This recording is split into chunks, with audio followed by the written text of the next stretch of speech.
الحمدللہ والصلاة والسلام علی رسول اللہ وعلی آلہ واصحابہ اجمعین، اما بعد۔ اعوذ باللہ من الشیطان الرجیم، بسم اللہ الرحمن الرحیم۔ ادع الی سبیل ربک بالحکمہ والموعظۃ الحسنہ وجادلہم باللتی ہی احسن۔ رب اشرح لی صدری ویسر لی امری واحلل عقدۃ من لسانی یفقہوا قولی۔ میں آپ سب کا اس سیریز میں خیر مقدم کرتا ہوں۔ السلام علیکم ورحمۃ اللہ وبرکاتہ۔ اس سیریز میں ہم انشاءاللہ اسلام کے تعلق سے جو اشکال ہیں، جو غلط فہمیاں ہیں، جو سوالات ہیں، خاص طور پہ وہ سوال جو غیر مسلموں کی طرف سے آتے ہیں، تو مسلمانوں کو ایسے سوالات، ایسے اشکال، ایسی غلط فہمیوں کا جواب کس طرح سے دینا چاہیے۔ انشاءاللہ اس سیریز میں ہم انہی غلط فہمیوں کا جواب، انہی غلط فہمیوں کا ازالہ اور ان اشکال اور ان سوالات کے جوابات جو ہے ہم انشاءاللہ اس سیریز میں دینے کی کوشش کریں گے کہ ہم کس طرح سے مؤثر انداز میں، حکمت کے ساتھ، دانشمندی کے ساتھ، ریزن، لاجک اور سائنس کے ساتھ جو ہے ہم غیر مسلموں کے سوالات کے جوابات کس طرح دیں۔ جہاں تک ان سوالات کی ترتیب کا سوال ہے تو ہو سکتا ہے کہ کوئی سوال بہت زیادہ پوچھا جاتا ہو، کوئی سوال اس سے کم، کوئی اس سے کم۔ ہم انشاءاللہ کوئی ترتیب سے نہیں جائیں گے، کیونکہ ترتیب جو ہے موسٹ کامن کویشچنز کی یا سب سے زیادہ پوچھے جانے والے سوالات کی ترتیب ہمیشہ اوپر نیچے ہوتی رہتی ہے، جس طرح سے میڈیا جو ہے اسلام کو لوگوں کے سامنے پیش کرتا ہے۔ تو میڈیا کے حساب سے یا جو بھی کرنٹ افیئرز میں معاملات چل رہے ہیں، اس حساب سے جو ہے اسلام کے تعلق سے غیر مسلموں کے ذہن میں یہ سوالات آتے ہیں۔ تو اس لیے ہم نے کوئی ترتیب یہاں پر نہیں دی ہے، لیکن جو طریقہ ہم نے اپنایا ہے کہ اگر ہم اسلام کی دعوت غیر مسلموں تک پہنچانا چاہتے ہیں اور اگر ہم ان سے اسلام کے بارے میں بہت سی اچھی باتیں کریں گے، یعنی کہ آپ نے اسلام کی جو ہے پازیٹیو چیزیں ان کے سامنے بیان کر دیں، اگر اس غیر مسلم کے ذہن میں اسلام کے تعلق سے ایک یا دو غلط فہمی موجود ہے یا کوئی ایسا ڈاؤٹ اس کے ذہن کے اندر ہے جس کا ابھی تک کسی نے اس کا جواب نہیں دیا ہے یا کسی نے ابھی تک اس کو کلیئر نہیں کیا ہے،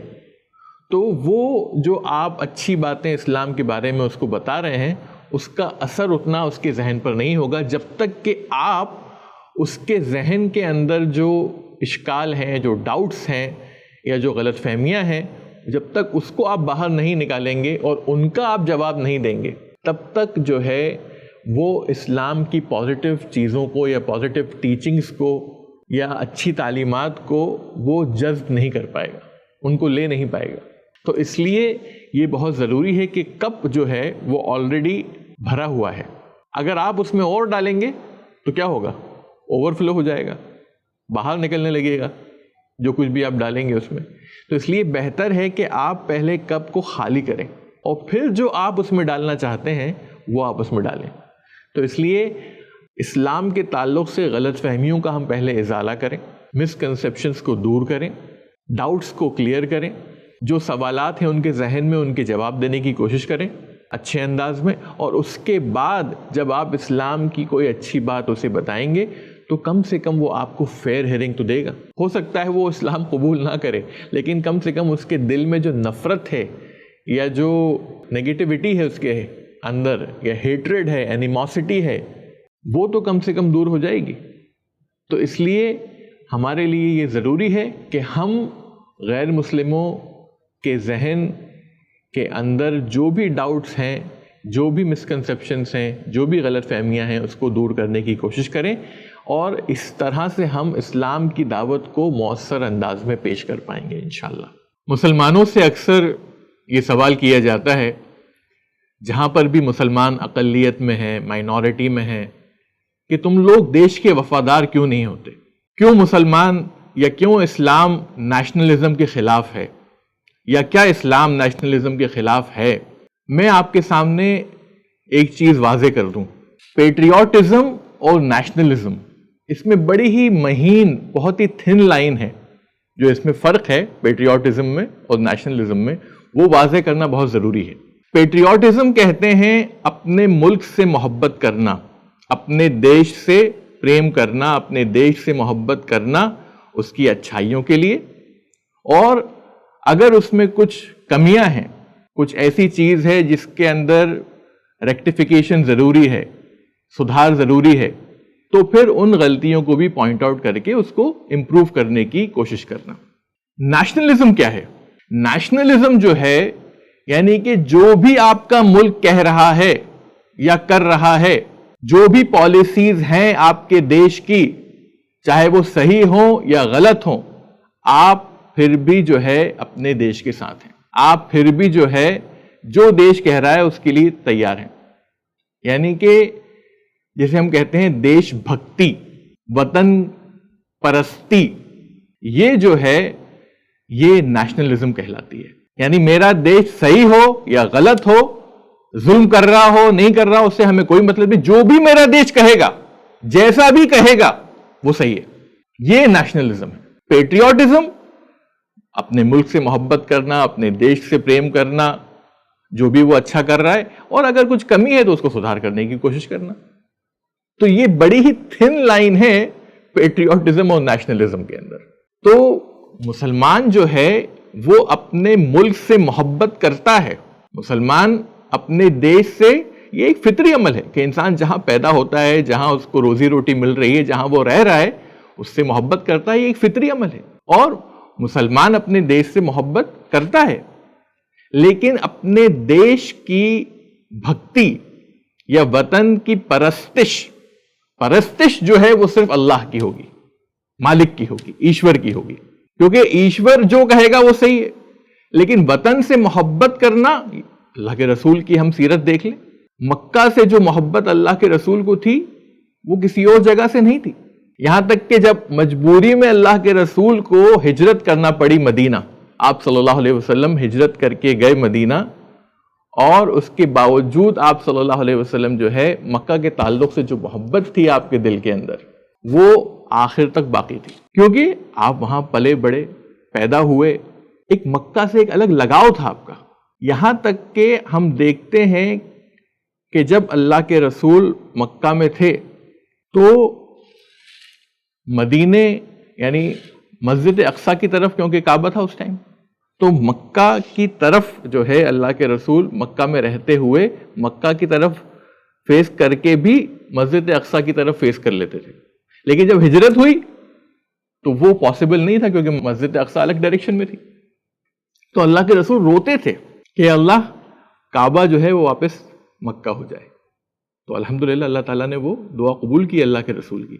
تو وطن سے محبت، دیکھیے مکہ کے اندر جو اچھی چیزیں تھیں وہ اللہ کے رسول نے، بلکہ اسلام نے ان چیزوں کو ریکگنائز کیا، مکہ والوں میں جو اچھی چیزیں تھیں ان کو بھی ریکگنائز کیا، یہاں تک کہ اللہ کے رسول کی حدیث ہے کہ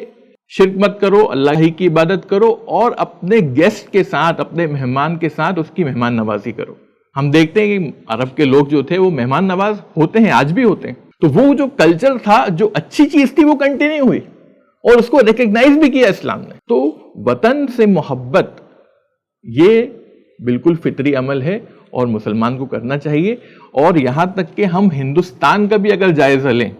تو مسلمانوں نے، جب انگریزوں نے بزنس یعنی کہ تجارت کا نام لے کر ہمارے ملک میں گھسے، ہمارے ملک پر حکومت کی، ہمیں غلام بنا لیا،